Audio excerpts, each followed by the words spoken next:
Si eres creyente y tienes hambre de una verdad más profunda, necesitas hermeneia en tu vida. Vamos a explorar la palabra de Dios juntos. Aquí nos metemos de lleno, versículo por versículo, descubriendo la riqueza de la palabra de Dios con claridad, respeto y pasión. Esto no es solo un podcast más, es una invitación a escuchar de verdad la voz de Dios. Porque predicar no es solo hablar, es revelar la verdad. Acompáñanos en hermeneia y deja que tu fe se transforme. He titulado el mensaje de esta mañana: Jesús confronta a 3 falsos discípulos. Podría ser titulado: ¿qué hace que Cristo rechace a seguidores que profesan seguirlo? ¿Cristo rechazó a seguidores? Sí. El fundador del cristianismo tenía los términos bien claros de lo que representa ser un seguidor o un discípulo de él. Los términos bien claros. Y cualquiera que se le acercaba a él, eso es lo que vamos a ver. 3 individuos que se acercan a él y con el interés de seguirle. Y él le pone los términos bien claros a esos individuos. Son los términos que están vigentes todavía hoy. Mateo 8, 16 al 22. Jesús concluye su sermón del monte, que está desde el capítulo 5 hasta el capítulo 7. La gente estaba asombrada ante la autoridad de sus enseñanzas y de sus palabras. Cuando Jesús abría los labios, era como destilar miel por su boca, y como un enjambre de abejas la gente se acercaba a escuchar porque eran palabras de vidas. Él había hecho sin duda cientos de curaciones, y entonces la multitud es inmensa y lo está siguiendo aquí en Galilea. Ocurren 3 milagros ahí en el capítulo 8. Jesús cura a un leproso, al siervo del centurión y a la suegra de Pedro. 3 milagros extraordinarios. Y Mateo nos informa en el versículo 16 que al caer la noche o al atardecer le llevaron muchos endemoniados y expulsó a los espíritus con su palabra y sanó a todos los que estaban enfermos. Fíjense, es posible que los 3 milagros que yo cité anteriormente hayan ocurrido en el día de reposo, y a causa de los dirigentes religiosos, muchos judíos estaban temerosos de pedir a Jesús que lo curara en el día de reposo. Por eso Mateo dice que al caer la noche, entonces vienen y le traen todo este reguero de personas enfermas y endemoniadas a Jesús. Ahora se sentían libres porque ya había pasado el día de reposo. Y muchos endemoniados con la palabra echó fuera a los demonios y sanó a todos los enfermos. Todo el que venía con cáncer, con coronavirus, con lo que sea, sano. Jesús realizó aquí curaciones masivas, sin importar la fe de la persona que venía hacia él. Sin importar sus circunstancias individuales, Él lo sanó a todos. Eso es lo que nos informa Mateo. Ahora dice el versículo 17, para que se cumpliera lo que fue dicho por medio del profeta Isaías.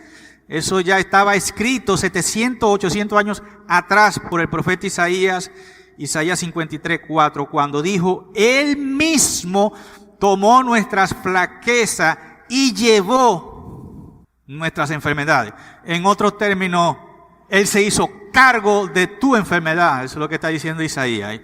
Y Él la tomó y curaba. Por medio de sus milagros de sanidad, Jesús participó en la tristeza y el dolor humano. Él mismo tomó nuestras enfermedades, llevó nuestra dolencia. Y Jesús conocía los corazones de los hombres, todos sus sentimientos internos. Él conocía la agonía, el desconcierto, la confusión, la desesperación y la frustración de llevar una enfermedad por 15, por 10 años, llevando ese dolor en la carne. Jesús entendía eso.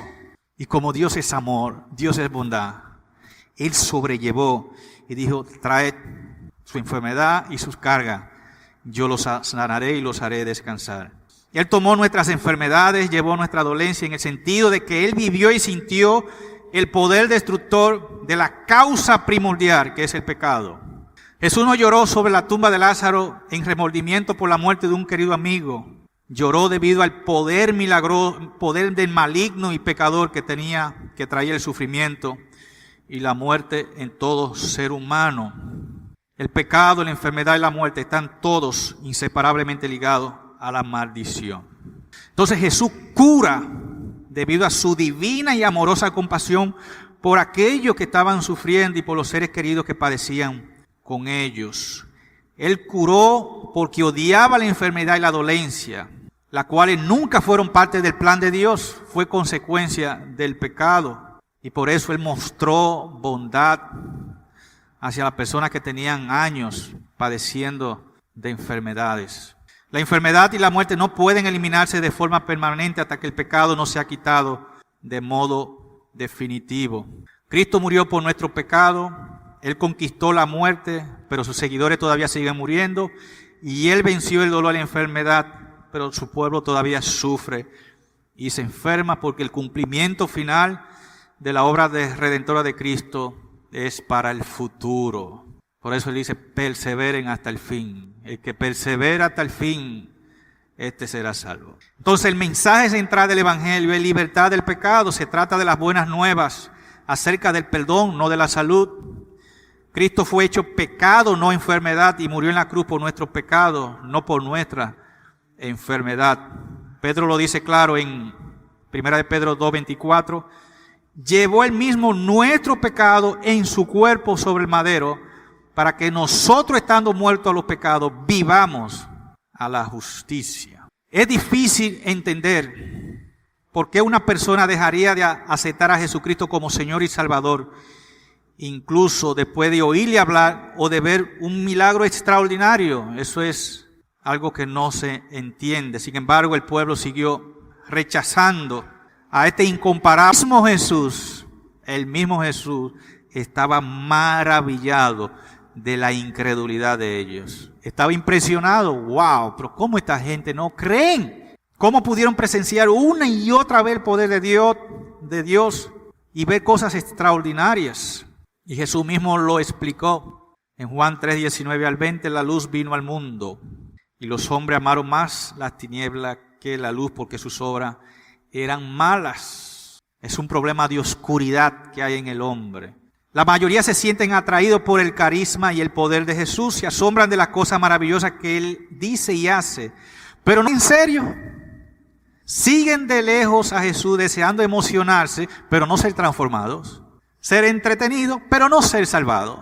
Y en esta mañana vamos a estudiar en Mateo 8:18 al 22 y Lucas 19, 3 seguidores o discípulos de Jesús que conversaron con Jesús y Jesús los confrontó sus convicciones, sus verdaderas intenciones. Hoy vamos a estudiar los aspectos que a menudo alejan a tales individuos de la verdadera conversión: la comodidad personal, las riquezas personales y las relaciones personales. El Señor Jesús no negocia eso. Si no está dispuesto a renunciar a esas 3 cosas, no puede ser mi discípulo. Leemos en los versículos 18 al 20 de Mateo 8. Viéndose Jesús rodeado de mucha gente, mandó pasar al otro lado, dio orden de pasar al otro lado del lago de Galilea. Sin embargo, se le acerca un escriba y le dice: Maestro, te seguiré a donde quiera que vaya. Jesús le dijo: las zorras tienen guarida y las aves del cielo nido, pero el Hijo del Hombre no tiene dónde recostar su cabeza. Jesús y sus discípulos se encuentran en la orilla del mar de Galilea. Es de noche, le traen una pila de enfermos y endemoniados y Él está cansado, ya quiere pasar al otro lado del lago de Galilea. Era completamente Dios, pero era completamente humano.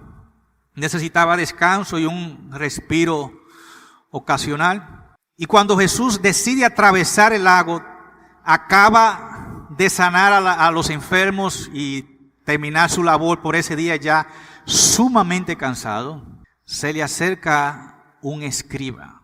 Marcos nos enteramos que algunos en ese sentido subieron a otras barcas, de acuerdo a Marcos capítulo 4, y se fueron adelante. Jesús los dijo y se fueron adelante. Y Él se queda allí porque algunos de manera particular y personal se le acercaron a Él.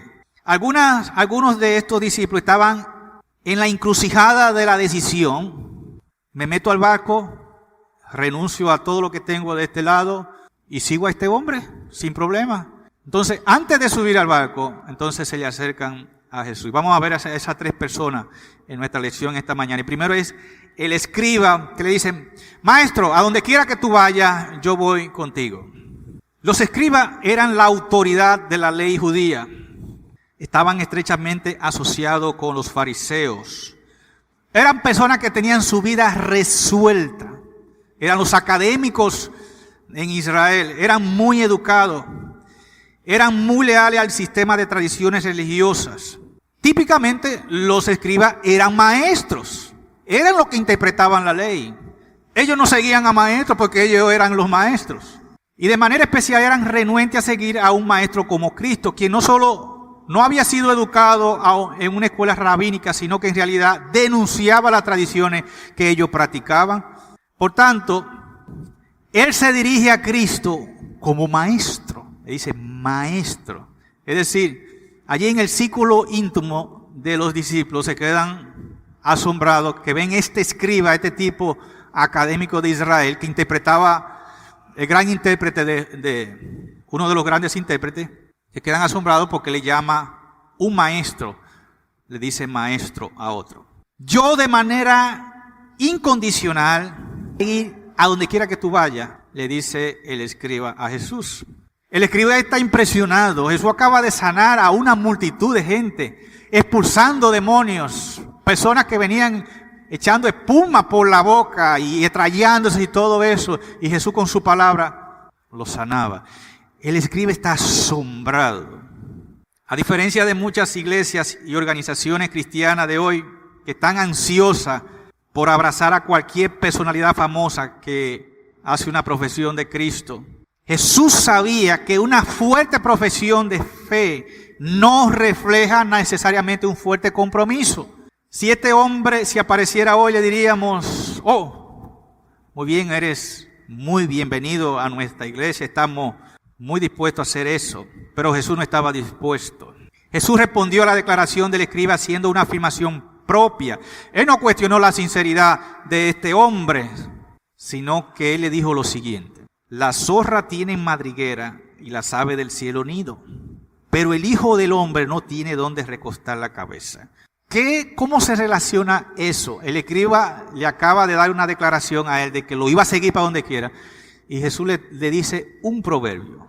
A primera vista no parece tener relación con la afirmación del escriba. Jesús está diciendo, las zorras tienen dónde ir a acostarse, dónde ir a reposar cuando llega la noche. Tiene una cueva, tiene un escondrijo, que pueden llamar su propia casa o su propia cueva. Las aves tienen nido cuando terminan toda su faena en el día de recolectar sus frutas y comer y demás, y cuando anochece, las aves van allí y reposan en su nido. Las comodidades elementales de la vida, que inclusive los salvajes, animales salvajes la tienen, yo no la tengo. El Hijo del Hombre, dice Jesús. Jesús fue que trajo esta expresión, la usó en todo su ministerio, la usó unas 80 veces. Es una palabra que se menciona en Daniel 7:13. Es un término de humillación, especialmente apropiado con la ilustración que no tiene donde recostar su cabeza. Yo soy un hombre. En medio de su humillación, Jesús ni siquiera tuvo las comodidades básicas de la vida que tiene una zorra y que tiene una ave. No tuvo un lugar propio, una casa, ni una propiedad, ni siquiera una casita de campaña. Cuando Juan nos informa que después del debate respecto a la sanidad que Jesús hiciese a un hombre ciego, en Juan capítulo 9, todo un capítulo, el texto que termina diciendo así, cada uno se fue a su casa y Jesús se fue al Monte de los Olivos. Mientras los demás fueron a sus hogares a comer caliente, a echar su pavita y a descansar, Jesús se fue al Monte de los Olivos, bajo las estrellas y en oración con su Padre. Jesús pasaba tiempo en la casa de Pedro de Capernaum, en la casa de María, de Marta y de Lázaro en Betania. Eso es lo que usted lee. Pero no nos dice nada, ni siquiera que pasara ni siquiera una hora en su propia casa porque no tenía ninguna. Jesús no tenía comodidades personales, Él no tenía ninguna posesión mundana, Él no tenía nada que ofrecerle a este escriba. Y usted se preguntará, ¿y por qué Jesús le dijo esto? Porque Jesús sabía leer la mente y conocía el corazón, la intención de quien hablaba. Él sabía cuál era el problema de este hombre, del escriba, que había dicho, maestro, a donde quiera que tú vayas, yo voy contigo. Este hombre, el escriba, tenía su vida resuelta. Era un tipo con un cerebro y tenía su vida resuelta. Era un hombre que tenía todo lo que él quería. Solo quería añadir ahora este compromiso a su estilo de vida. Solo quiero tomar mi vida entera y seguirte. Y Jesús se rehúsa a aceptar esto en la popularidad del momento. El propósito de Jesús es confrontar a este hombre y que pensara, replanteara su decisión, su compromiso. Es muy fácil pronunciar palabras impresionantes de afirmación, en especial cuando no se conoce el costo del compromiso involucrado. El Señor sabía que la fe inicial declarada de muchos de sus seguidores era poco profunda y superficial. Si usted lee el capítulo 2 de Juan, antes de introducirlo en el capítulo 3 del encuentro de Jesús con Nicodemo, cuando termina el capítulo 2, allí dice, muchos creyeron en su nombre, viendo las señales que él hacía, impresionado. ¡Wow! Pero este hombre es extraordinario. Pero Jesús mismo, dice el texto, no se fiaba de ellos, porque lo conocía a todos. Juan 2, 23 al 25. Y no tenía necesidad de que nadie le diera testimonio del hombre, pues él sabía lo que había en el hombre. La gente lo seguía a él porque era un hombre extraordinario que hacía milagros y querían ver eso. La gente lo seguía a él, Jesús mismo lo dijo. Discípulos le dicen a Jesús, Señor, pero ahí viene una gran multitud. ¿Y qué le dijo Jesús? ¿Vienen por qué? Por los panes y los peces. Entonces, el Señor no creía en la fe de ellos porque sabía que no era auténtica. Estos individuos solo estaban comprometidos con el asombro y la emoción. En la parábola del sembrador, Jesús da un ejemplo de este tipo de discípulos. En Mateo 13, 5 al 6, representa a los cristianos que son terrenos rocosos. Que cuando el sembrador echa la semilla en ese terreno rocoso, ¿qué pasa? La semilla brota al instante y da la apariencia de una planta fuerte y sana. ¿Pero qué pasa? Pero no tiene raíz, pronto se quema con el sol y se marchita. Este es el que oye la palabra y al momento la recibe con gozo, pero no tiene raíz en sí, sino que es de corta duración, pues al venir la aflicción o la persecución por causa de la palabra, luego tropieza. Para Jesús el escriba estaba demasiado listo, estaba demasiado dispuesto, estaba demasiado completo en su oferta.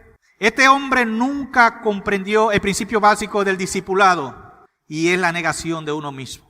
Eso es sacrificio, eso es sufrimiento.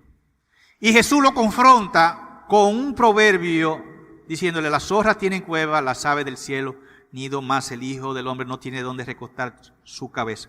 Solo quiero que sepa esto, le está diciendo Jesús al escriba.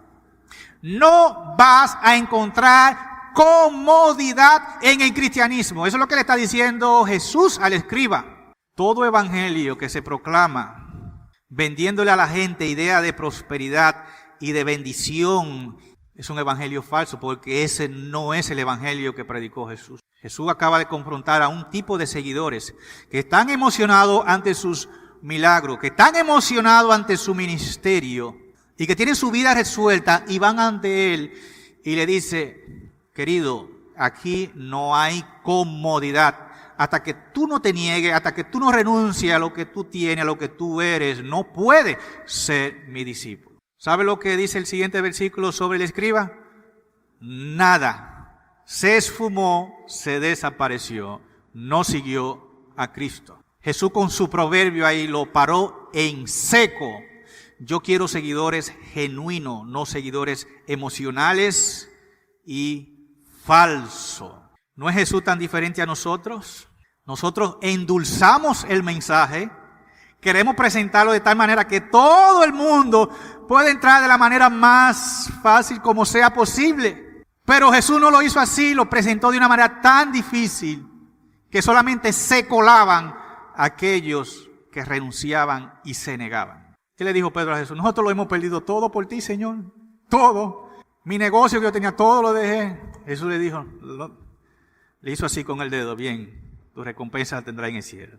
Jesús sabía que la naturaleza humana es voluble, inestable y egoísta y que muchos sienten atraído a Él por la emoción, el encanto, la esperanza de beneficio personal, tal como ser curado, tal como ser alimentado, tal como ser bendecido. Hay muchos seguidores que se meten a una iglesia para que Dios le dé su casa, para que Dios le dé su solar. ¿Usted no sabía eso? Para que Dios le dé un empleo. Se ponen a buscar al Señor en ese momento de crisis para que Dios lo bendiga. Estas personas son rápidas para subirse al carro, pero cuando las cosas van bien. Pero quieren bajarse tan pronto cuando la causa se vuelve impopular o exige sacrificio. Al principio pareciera que están vivas para Cristo. Ustedes ven, wow, por ejemplo, ese individuo se convirtió al cristianismo y se ve que es un tolete de cristiano. Una persona que está caliente en el evangelio. Están vivas para Cristo y tienen testimonio brillante, pero cuando su relación con Él empieza a costar más de lo que esperaban, pierden el interés y no se les vuelve a ver en la iglesia, en la obra cristiana. El comentarista bíblico Lenski dijo lo siguiente sobre estos sujetos. Ven a los soldados desfilando, formen las relucientes armas y sienten ansias de unirse, olvidando las agotadoras marchas, las sangrientas batallas y las tumbas, tal vez sin nombre. La gente que quiere comodidad personal, quiere hacer lo que quiere y solo quiere añadir a Jesús a su estilo de vida, adaptarlo a su estilo de vida. Y Jesús lo rechaza. No quiero ningún tipo de relación con esos individuos. Él no quiere este tipo de seguidores. Endulzar el mensaje del evangelio, tratando de hacerlo parecer menos exigente de lo que es, pone en peligro la palabra de Dios y perjudica al Señor. Jesús no hizo tal cosa. Fíjense lo que dijo Jesús en Mateo 10:16. He aquí yo os envío como oveja en medio de lobos. Son lobos que están buscando ventajas. Miren lo que sigue diciendo Jesús en los versículos 21 al 22. El hermano entregará la muerte al hermano, el padre al hijo, y los hijos se levantarán contra los padres y los harán morir, y seréis aborrecidos de todo. ¿Por causa de qué? De mi nombre. Que no es fácil. Te va a echar el papá de enemigo, a la mamá de enemiga, tus hermanos no van a querer saber de ti, te van a decir que te vayas de la casa. Seréis aborrecidos de todo por causa de mi nombre. Pero aquí viene la promesa. Más el que persevere hasta el fin. Aguanta, hijo, aguanta. Sufre persecución, sufre rechazo, sufre insulto, pero persevera. Hacia el final de su ministerio, el Señor advirtió a los discípulos, Juan 16:2, os expulsarán de la sinagoga y aún viene la hora cuando cualquiera que os mate, oye, el mismo Jesús le está diciendo, lo van a matar, le van a cortar la cabeza, pensará que rinde servicio a Dios, Juan 16:2. Pablo en 2 Timoteo 3:12 dice, todos los que quieran vivir piadosamente en Cristo Jesús, ¿qué? Padecerán, ¿qué? Persecución. Usted debe haber leído Hebreos 11:35 al 38. Algunos santos fieles de Dios del Antiguo Testamento fueron atormentados, no aceptando el rescate a fin de tener mejor resurrección. Otros experimentaron vituperios, azote y más de estos prisiones, cárceles. Fueron apedreados, aserrados, puestos a prueba, muertos a filo de espada. Anduvieron de acá para allá cubiertos de pieles de oveja y de cabra. Pobres, angustiados, maltratados, de los cuales el mundo no era digno. Errando por los desiertos, por los montes, por las cuevas y por las cavernas de la tierra. Esos son los seguidores de Cristo. Eso. El escriba que vino a Jesús con su vida resuelta. Maestro, te seguiré a donde quiera que tú vayas. No estuvo dispuesto a pagar ningún precio por su fe. Simplemente él quería montarse en el tren del ministerio de Jesús y agregar emoción a su vida. Eso era lo que él quería. Tener el prestigio de ser identificado como un líder. Pero mira, un escriba acompañando a Jesús. ¡Wow! No hay emoción como el gozo de conocer y seguir a Cristo, pero no es una emoción que el mundo pueda entender. Jesús brinda gran paz a aquellos que les pertenecen, pero su paz no es el tipo que el mundo ofrece o busca. El gozo y la paz de Cristo vienen por el camino de la burla, el sufrimiento y la cruz. Huye de aquel que te predica en la iglesia que este será un año de gran bendición para tu vida. Saca los pies de ahí y congrégate en otro lugar, porque te está predicando lo que Jesús no predicó. Yo no voy a tener problema con eso en el juicio de Dios, porque yo voy a darle el mismo mensaje que Jesús dijo, se lo voy a pasar así mismito a ustedes. Hay una segunda persona en este capítulo. La primera no entró al reino de Dios porque quería comodidad personal. La segunda quería riquezas personales. Leemos el versículo 21 y 22. Otro de los discípulos le dijo, Jesús está cansadísimo, está cansado, es de noche, pero hay algunos que van a pasar al otro lado del lago y están ahí entre las dos aguas. ¿Sigo a este hombre o no sigo? ¿Debo renunciar a mi trabajo? ¿Seguirlo en su ministerio? Viene otro y se le acerca y le dice, Señor, permíteme que vaya primero y entierre a mi padre. Y Jesús le contestó con otro proverbio, como lo hizo con el primero. Ven tras mí y deja que los muertos entierren a sus muertos. Wow. Fíjense, otro de los discípulos, estos no son de los 12, sino discípulo es un seguidor, un aprendiz de Cristo. Hay un gentío que están siguiendo a Jesús, son discípulos. Él está haciendo una petición que a la vista parece razonable, ¿verdad? Señor, primero, permíteme que vaya y entierre a mi padre. Como ustedes saben, y lo han leído en las Escrituras, los judíos no practicaban el embalsamiento. Un cuerpo muerto lo preparaban de una vez y lo enterraban. Así fue lo que hicieron con Cristo cuando murió. Pero la tradición judía requería que una persona hiciera luto de su padre o su madre, le tomaba 30 días ese luto. Era un acto final de devoción por el amor hacia los padres. Pero Jesús estaba al punto de ir al otro lado del lago de Galilea. Y Jesús no podía esperar a este hombre. Así te voy a esperar 30 días aquí. Cuando tú termines todas tus cosas bien. El hombre sabe que el Señor se está moviendo, está avanzando y se quiere meter al barco e irse. Pero va a tratar de alcanzarle después que sepulte a su padre. Permíteme que vaya primero y entierre a mi padre. Es una frase coloquial muy usada en el Medio Oriente y usada hoy en día todavía, que significa la responsabilidad que tiene el hijo de ayudar a su papá en su negocio familiar o en la administración de la casa hasta que el padre muera. Eso es lo que significa eso. El hijo debe estar ahí ayudando a su padre hasta que el padre muera y así recibe su herencia. Eso es lo que significa eso.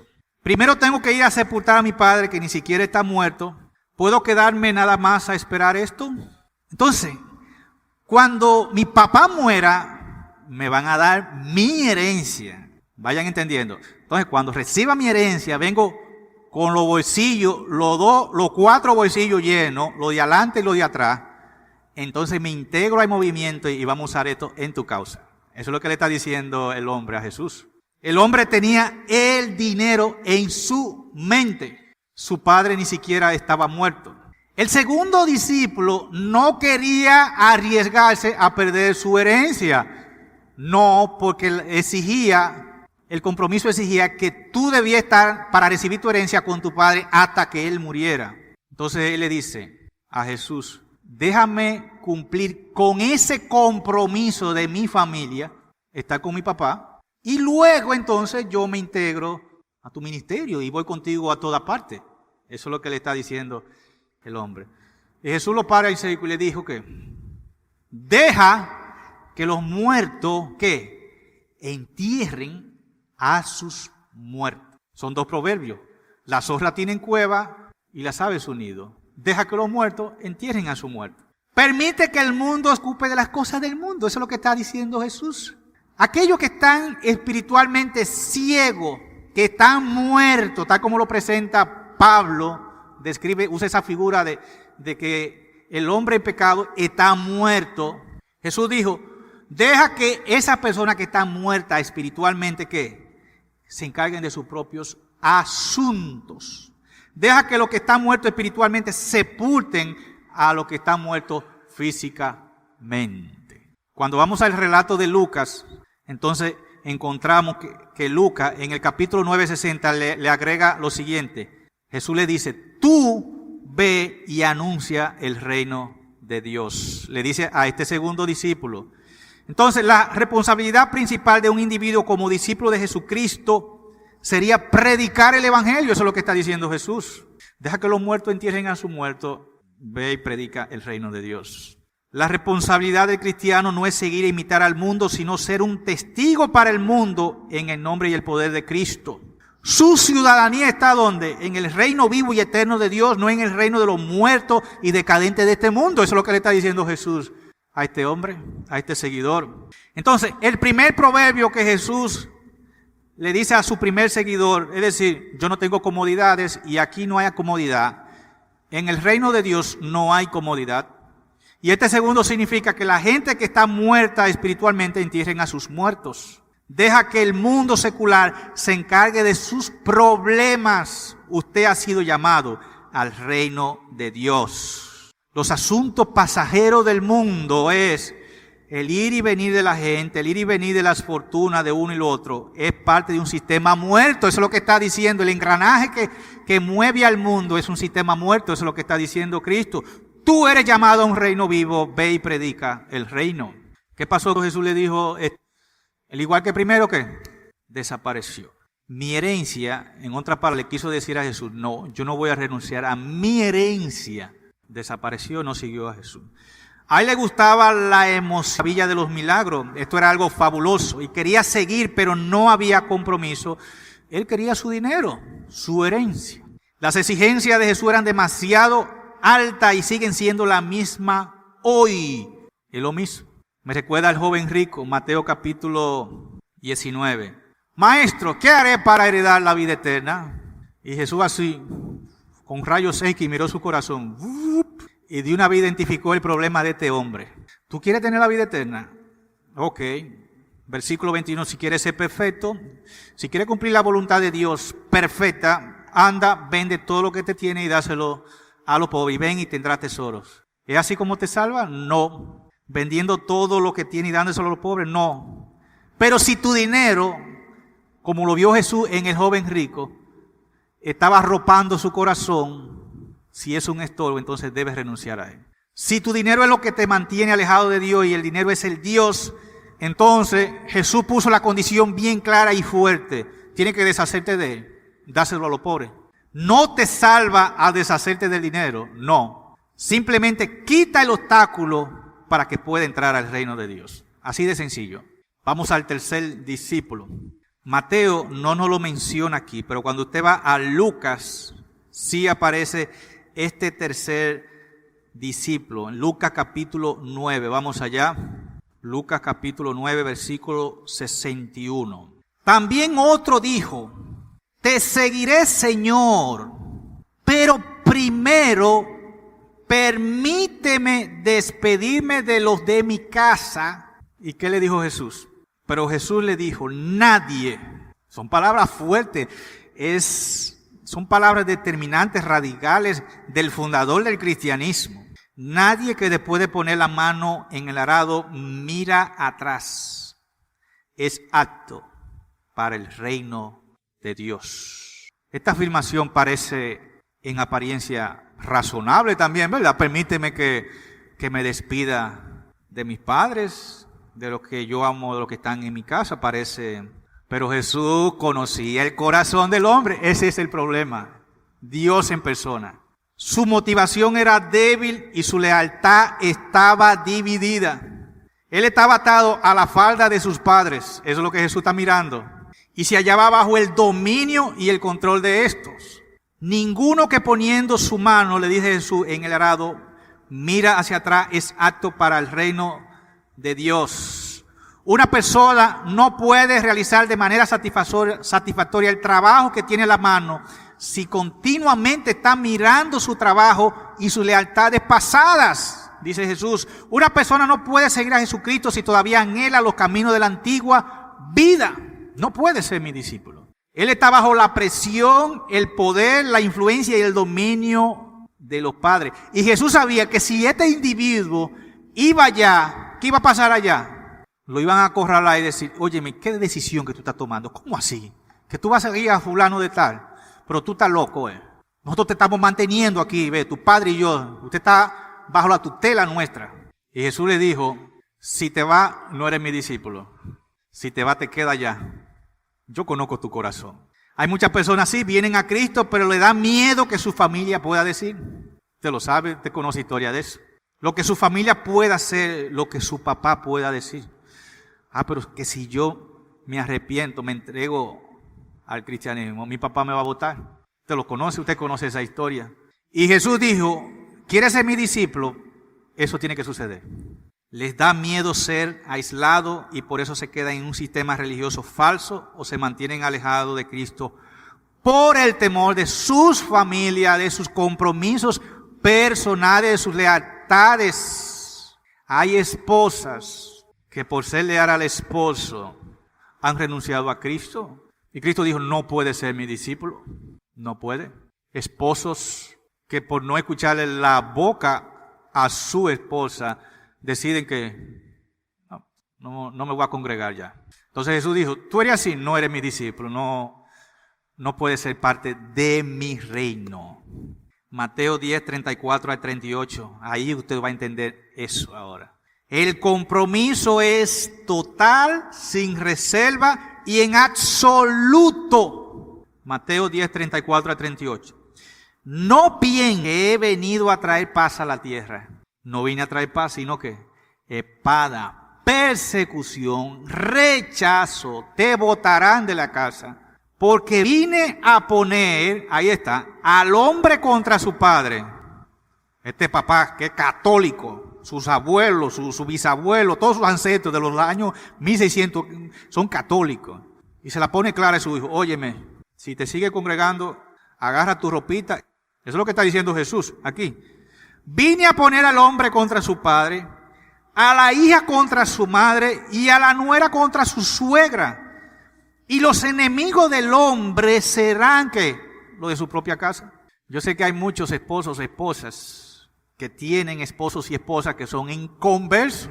Y Dios sabe la lucha que está cogiendo ese seguidor verdadero de Cristo. Pero está perseverando ahí, el hombre está orando y se mantiene. Es un verdadero discípulo de Cristo. Y aquí viene Jesús y le lanza este fuetazo. El que ama al padre o a la madre más que a mí, no es digno de mí. El que ama al hijo o a la hija más que a mí, no es digno de mí.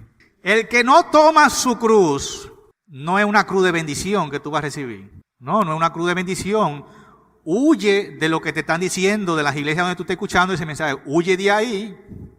Ese no es el mensaje de Cristo. El mensaje de Cristo es lo que te está diciendo aquí en Mateo 10, 34 a 38. El que no toma su cruz.